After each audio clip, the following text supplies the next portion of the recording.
আসসালামু আলাইকুম ওয়া রাহমাতুল্লাহ। প্রিয় দর্শক, ডেথ সার্টিফিকেট দেওয়ার কথা স্বীকার, কাঠগড়ায় দাঁড়িয়ে আদালতকে যা যা বললেন মিল্টন সমাদ্দার। এর বিস্তারিত জানাবো, ভিডিওটি না টেনে দেখতে থাকুন। মিল্টন সমাদ্দারের child and old age care আশ্রমের কার্যক্রম শুরু হয় 2014 সালে।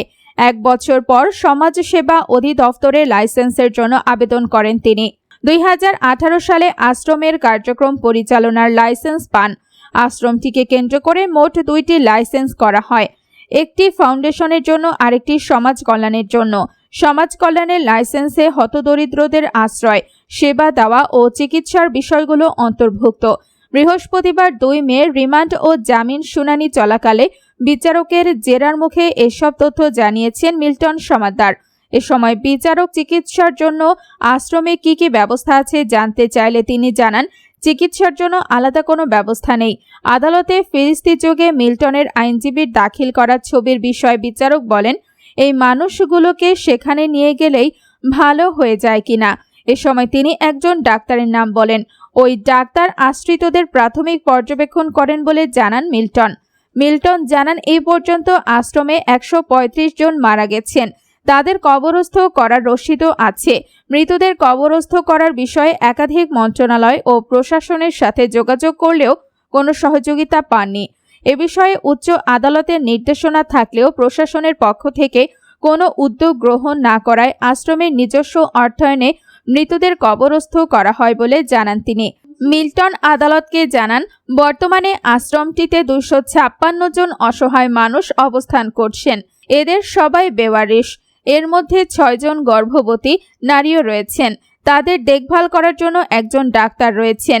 গর্ভবতীদের পাশের একটি বেসরকারি হাসপাতালে আশ্রমের নিজস্ব অর্থায়নে সিজার করানো হয়।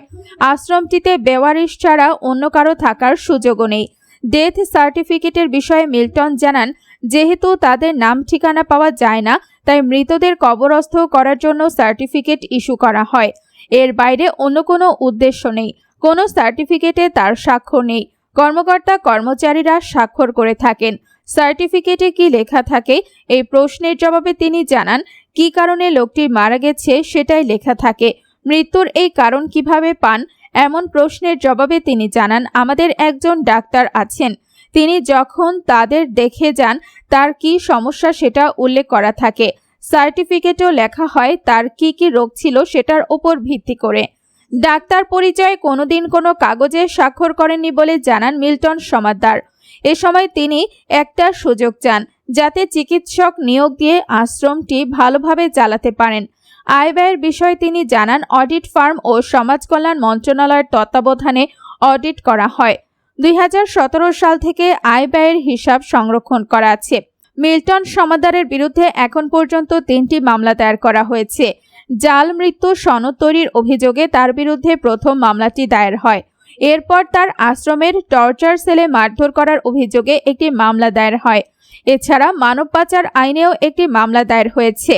বুধবার 1 মে রাতে রাজধানীর মিরপুর এলাকায় অভিযান চালিয়ে মিল্টন সমাদ্দারকে গ্রেফতার করে ঢাকা মহানগর গোয়েন্দা ডিবি পুলিশ। আজ বৃহস্পতিবার তাকে আদালতে হাজির করে পুলিশ। মামলার সুষ্ঠু তদন্তের স্বার্থে তাকে 7 দিনের রিমান্ডে নিতে আবেদন করেন তদন্ত কর্মকর্তা ডিবি পুলিশের উপপরিদর্শক মোহাম্মদ কামাল হোসেন। শুনানি শেষে ঢাকার অতিরিক্ত চিফ মেট্রোপলিটন ম্যাজিস্ট্রেট তোফাজ্জল হোসেনের আদালত তার 3 দিনের রিমান্ড মঞ্জুর করেন। সম্প্রতি মিল্টন সমাদ্দারের বিভিন্ন অপকর্ম নিয়ে গণমাধ্যমে সংবাদ প্রকাশিত হয়। এরপর থেকে সামাজিক যোগাযোগ মাধ্যমে তাকে নিয়ে শুরু হয় সমালোচনার ঝড়। মুখ খুলতে থাকেন ভুক্তভোগীরাও। তার বিরুদ্ধে আশ্রিতদের কিডনি বিক্রি এবং মানব পাচারের অভিযোগ ওঠে।